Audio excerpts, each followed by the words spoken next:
part of the Press Play Podcast Network.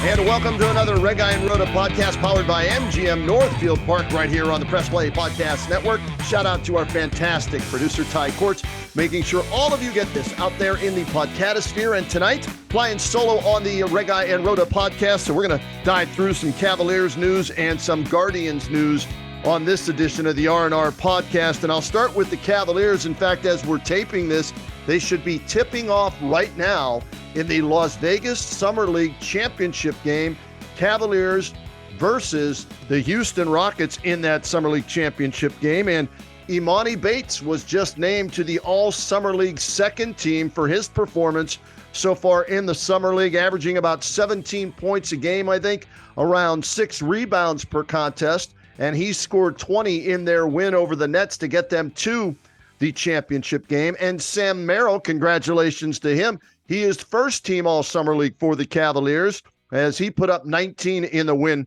over the Nets to get the Cavaliers to the championship game. And you know what? Let's throw out, even though he didn't make first or second team, throw a little love towards Isaiah Mobley as Isaiah Mobley hit the game-winning shot in the it's a unique overtime scoring system that they have set up in Summer League. It was the first one to 101 points after it was tied at 94 all. So 7 points, first team to get to 7 points.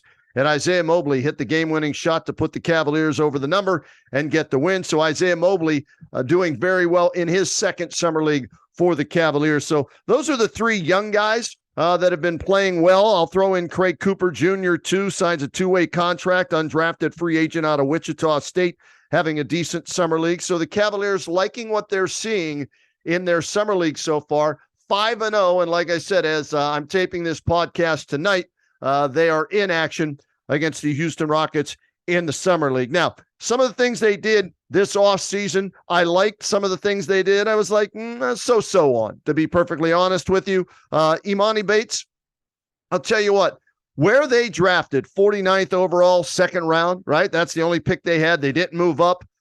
They didn't trade into the first round. I thought it was worth taking a swing on Emoni Bates right there. A lot of hype for Emoni Bates coming out of high school, right? And didn't live up to that hype, but now there's no pressure as a second round pick. And maybe he can just settle in and play basketball and not worry about the pressures of being the next LeBron James because he was on the cover of Sports Illustrated like LeBron. So from that standpoint in the draft, I'm fine with what they did there. As far as free agency goes and what they did, we'll start with Georgie Niang from the Philadelphia 76ers. 3 years, $26 million contract to sign the 6'7", 230-pound small forward. He's good from beyond the arc. He has experience. Is he going to be a difference maker? Is he going to move the needle towards a championship? No, but he will fill a role coming off the bench for the Cavaliers. And one of the biggest needs they had this year was what? Looking back on it, they need to make three-point shots. They need to space the floor. And Georgie Niang can do that coming off the bench for the Cavaliers as he comes over from the Philadelphia 76ers. Did they overpay for him? Probably not. That's about what he could have got on the market elsewhere. 3 years, $26 million. So what is that? 8 and some change per year. I'm okay with that pickup of Georgie Niang. Ty Jerome is an interesting pickup. 4 years in the NBA with Phoenix, Oklahoma City, and Golden State, I believe. 6'5", 195 shooting guard. So he's bigger than both Darius Garland and Donovan Mitchell. 2 years, $4.6 million. Comes from a Golden State program. You like that? I'm okay with it. He did well against the Cavs, I think, last year when Golden State sat all their guys. And so free agency for the money, not a bad pickup right there. Again, is he going to move the needle, put them over the top? No, but he gives them some depth coming off the bench, which is nice. And they trade for Damian Jones. He was with Utah last year, 6'11", 245-pound center. Can't be any worse than the backup center they had last year, Lopez. So from that standpoint, those moves are, I'm okay with them. I'll give them if you want a thumbs up considering their role players. I was hoping they'd be a little more impactful in some of their free agent moves, and they think they were with the trade for Max Strus, the menage a trade, as I like to call it, Cavs, Heat, and the Spurs. And the Cavaliers end up with Max Strus, 6'5", 215 pounds. They give him a 4-year, $63 million deal after making the trade. And Strus last year, I think, averaged about 12 points per game, 3 rebounds. He's a hit or miss guy. And what I mean, let me rephrase that. He's a hot or ice cold guy, okay? When he's on, lights out, and we saw that numerous times in the playoffs for the Miami Heat. When he's off, oh my, it's worse than Cedi Osman at times. In fact, some people in Miami are thrilled that they got rid of Max Strus because he'll put up big numbers in one game and then go missing for the entire next game, 0 points. And so from that standpoint, his inconsistency concerns me.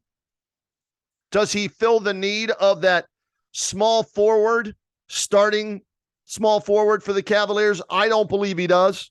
He'll probably be that small forward that they start at 6'5", so they'll go 6'1", 6'1", 6'5". That's a small 1-2-3 still in the NBA. I was hopeful that they would land somebody. I wanted them to take a shot at Keita Bates-Diop from the Spurs, but he goes to Phoenix for about the same money they paid Ty Jerome. I like the upside of Keita Bates-Diop and his size and the position that he plays. I'm not saying he's better than Max Strus right now. The potential, I think, could be that he ends up better than Max Strus. But Kobe Altman and the Cavaliers liked Max Strus. They liked what they saw in the playoffs. He is experienced come postseason play. And so they go out and they trade for him and then sign him to that 4-year, $63 million deal. They give up Cedi Osman, Lamar Stevens, a couple of second-round picks. I think I saw today where the Spurs ended up, I believe, with Lamar Stevens, and they're going to waive him. So if the Cavaliers want to go grab him back, I don't know if that within the rules of the NBA, if that's legal. We'll have to see if it is. Maybe the Cavaliers go down that path and bring him back. But Max Strus, mixed reviews from yours truly on the trade and making him the starting small forward for the Cavaliers. Let's hope that they're right, I'm wrong on that. And what they saw in the postseason, they think can be more consistent in their system with the Cavaliers. And then the other move they made, of course, was to bring back Caris LeVert. They re-signed him. I think they overpaid a little bit, but that's fine. 2 years, $36 million. That's what, $18 million a year? I thought he was in the $14 to $16 million range, but he was their own free agent, 6'6", 205. He gives them some size. Hey, maybe they start him like they did in the playoffs at the small forward spot and bring Strus off the bench, or they rotate those guys depending on who's hot, who's cold. But that's the problem with both LeVert and Strus that concern me, and that is they are both consistently inconsistent. We saw both of those players throughout the regular season and the postseason be a no-show and a big show, right? Help you win a game, help you lose a game. I need more consistency from Caris LeVert. I need more consistency from Strus. Maybe experience will be the determining factor for both of those guys, as with the Cavaliers and the bigs that they have underneath, at least as of now. Not saying that the Cavaliers are going to trade Jared Allen, but we'll have to wait and see. The offseason is still ongoing, but you've got Allen and you've got Mobley underneath, right? So with those guys down low, teams are going to have to respect the low post play of the Cavs. Maybe that will open up some shots for a LeVert, for a Strus on the floor at the same time, maybe, or with Darius Garland or Donovan Mitchell. So the one thing the Cavaliers, I will give them credit, is they addressed the need for shooting, because that's what Strus is supposed to do best. That's what Niang does best. That's what LeVert is starting to do better, right? Ty Jerome is a shooting guard. So they addressed the need for outside shooting, and they did so also with Imani Bates in the draft. So when you look at the starting lineup for the Cavaliers, Garland, Mitchell, let's say Strus right now at the small forward spot, Evan Mobley and Jared Allen. Your backups, are Rubio, Levert, Okoro, Niang, and Damian Jones. You throw in there Ty Jerome coming off the bench with Dean Wade, Sam Merrill, Imani Bates, Craig Porter Jr. They're a little bit better than they were last year. Some may say they're a lot better. I'm not one to say they're a lot better. On paper, it looks a lot better. Will it translate to the floor? That is what we will have to see with the Cavaliers and the offseason acquisitions. Do I think they improved their chances of winning the Eastern Conference or an NBA championship? No, I do not. Do I think they improved their chances of maybe winning a first round in the playoffs? I'll lean that way and say, yes, I do. Only time will tell on that. So we'll see how that one plays out. But I hope they're not done. I hope they're looking at other ways to make this team better. They don't have a lot of money to spend. They don't want to go over the tax and pay the penalty because they want to save that maybe for another year or two down the road. So maybe in a trade, they'll be able to improve the team somehow, some way. I would like to see another wing added to this team, 6'6" or bigger, that can play some defense on opposing wings, as well as maybe knock down the outside shot and create some points from that position. To me, it's still the weakest position on the Cavaliers roster, the small forward position. So that's how I see what they did this offseason.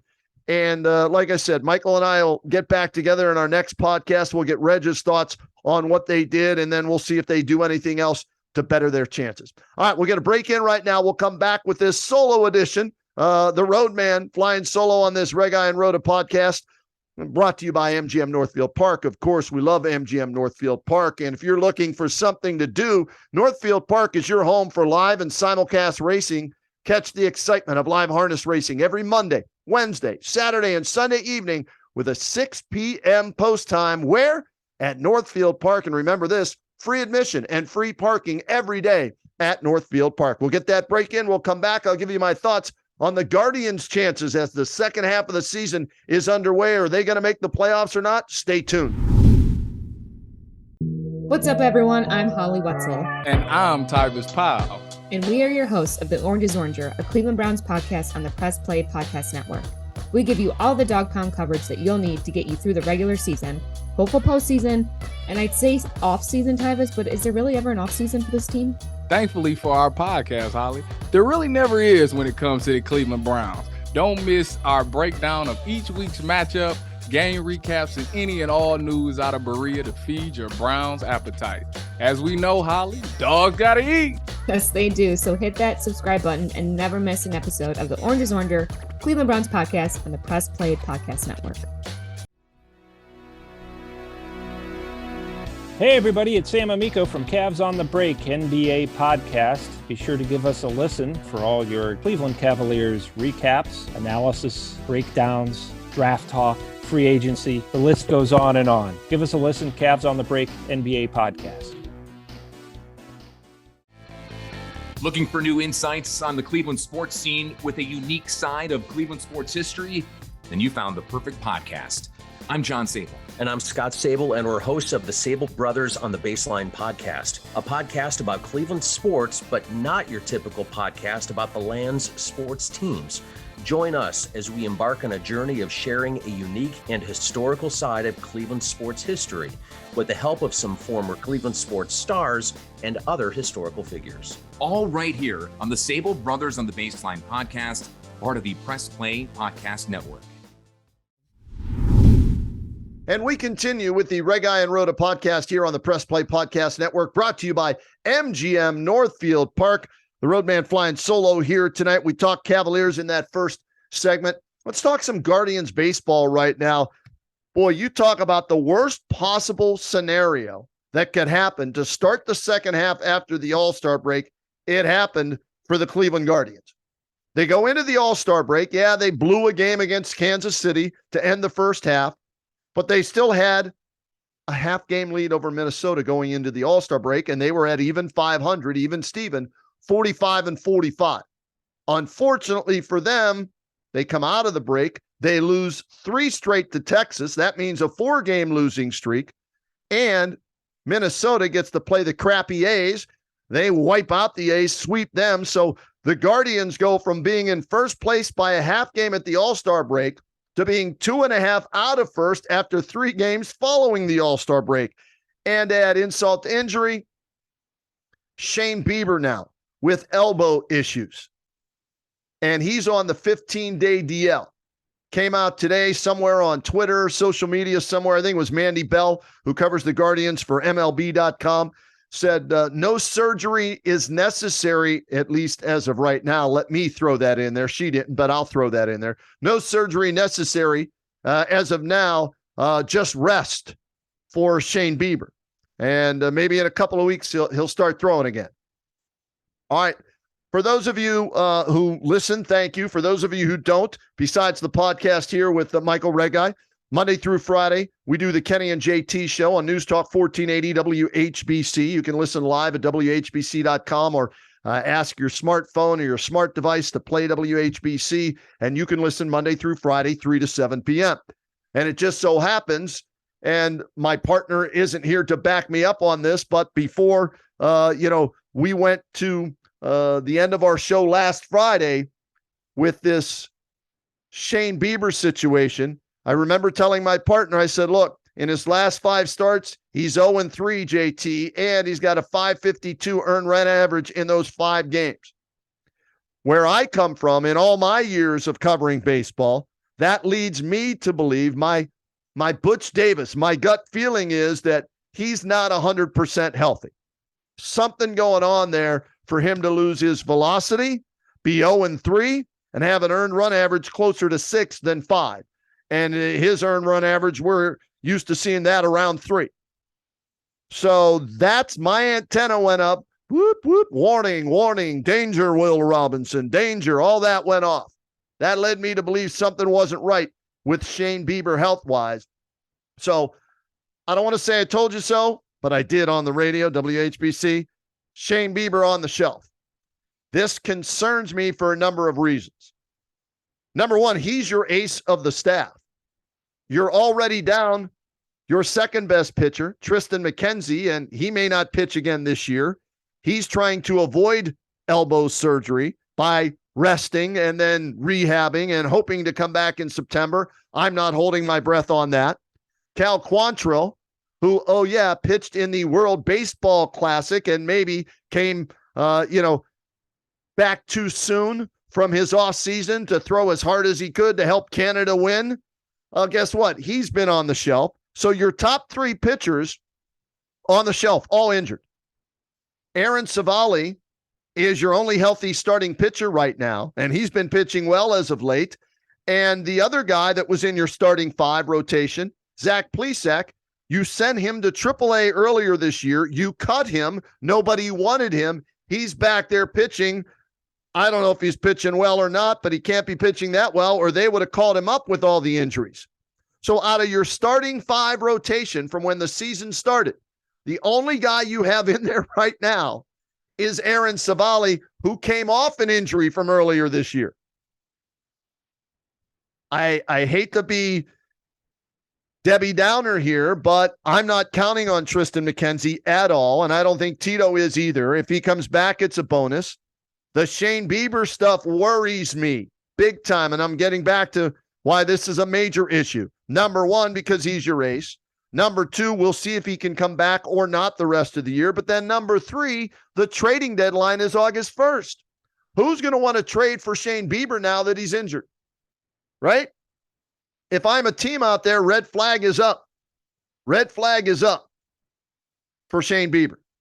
What you might have been willing to give up to get him, you're not going to offer that to the Guardians now. Heck, the Guardians, I don't know what they could get for Shane Bieber right now. Yeah, he has a year left on his contract, but what if this elbow injury is more serious? He needs Tommy John. He's out for all of next year. So right now, it hurts the Guardians as they battle for the Central Division Championship, and it hurts the Guardians from a trade standpoint because they can't trade this guy now. If you're another team looking at a pitcher from the Guardians, do you really want to trade with them? When you look back and you say, oh, shoot, they traded Corey Kluber, and he was hurt, and he's never been the same since. and they got the best closer in the American League for Corey Kluber. Oh, shoot, they traded Sunshine, Mike Clevenger. He ended up having surgery. We don't want to trade for it. They use their pitchers up, man. Those pitchers, for whatever reason, the innings, the miles, if you will, take their toll. I don't know if I want to trade now for Shane Bieber, even if he does come back and pitch this year. So it hurts the Guardians in two ways. Their chances in the Central and in getting a nice deal for Shane Bieber. Now, ideally, here's what you want. You hope that Bieber can come back from this elbow soreness, stiffness, inflammation, whatever the hell it is, and he does pitch well and helps the Guardians win the division and get in the playoffs, because then that will raise his trade stock for the offseason. And it helps the Guardians get into the playoffs. Keeping your fingers crossed for that to happen. I'll be shocked if that does happen. Again, hate to be Debbie Downer. LeBron says I only ask negative questions. Well, yeah, this is a negative feeling in my opinion, but right-handed pitchers, right elbows, velocity down, wins, losses down, ERA up, not a good sign for somebody just taking a few weeks off and coming back and being at the top of their game. I hope it's not Tommy John surgery down the road, but I'm worried about it. I'll just say that. So having said all of that, the good thing for the Guardians is they play in the crappy Central Division. Nobody wants to win this damn division. Minnesota right now, a 2.5 game lead. If Minnesota's any good, they'll start pulling away from the Guardians now that they're relying on all rookie pitchers basically to get them through, right? Gavin Williams, Tanner Bybee, Xavier Curry started today. We'll see who else they call up. Logan Allen gets a recall again. Do they bring back Zach Plesac at any point? And on top of that, recently, the bullpen, which numbers-wise was good, is like when they enter the game, it's like throwing gasoline on the fire. They cost them, what, 1, maybe 2 games in Texas. So you can't count on them. And offensively, they're not great. Now, while we're taping this podcast tonight, they're in Pittsburgh at beautiful PNC Park, and they're blasting the Buccos 7-0 right now. And it's just what the doctor ordered, right? Guardians have lost 4 in a row. The Pirates, though, have lost 3 in a row.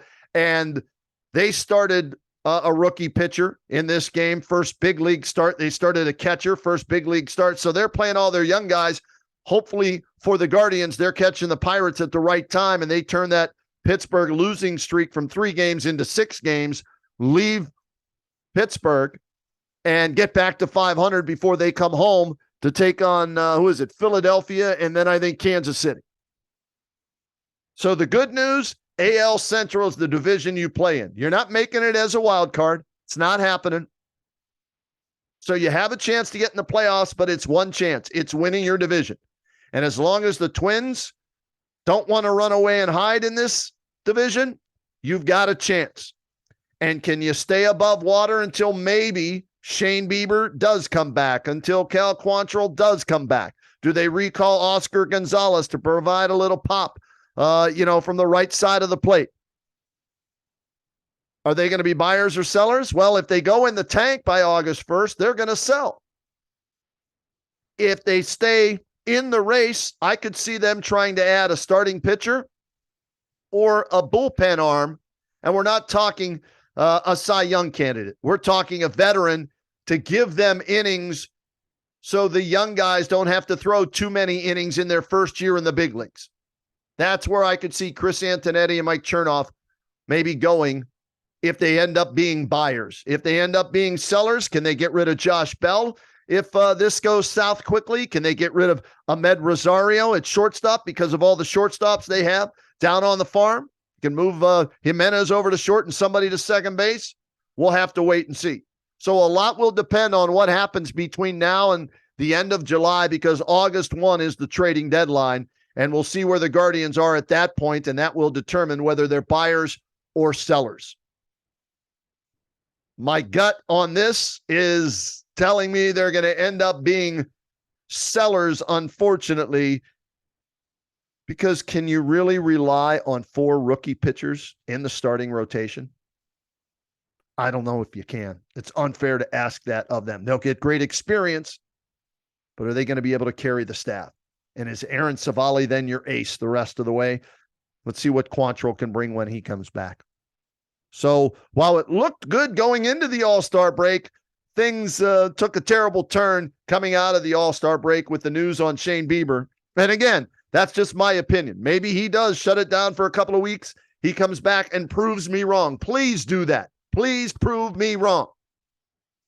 Just again, it's my gut feeling on that. All right, that's going to do it for this edition of the Reghi and Roda podcast. Michael will be back with me for the next one that we do, and we'll dive into not only the Guardians and where they're at, the Cavaliers, get his thoughts on that, but also we'll be ready to get it started for Browns training camp. That's right. Football season will be upon us by the time we get together as far as training camp goes for the Browns.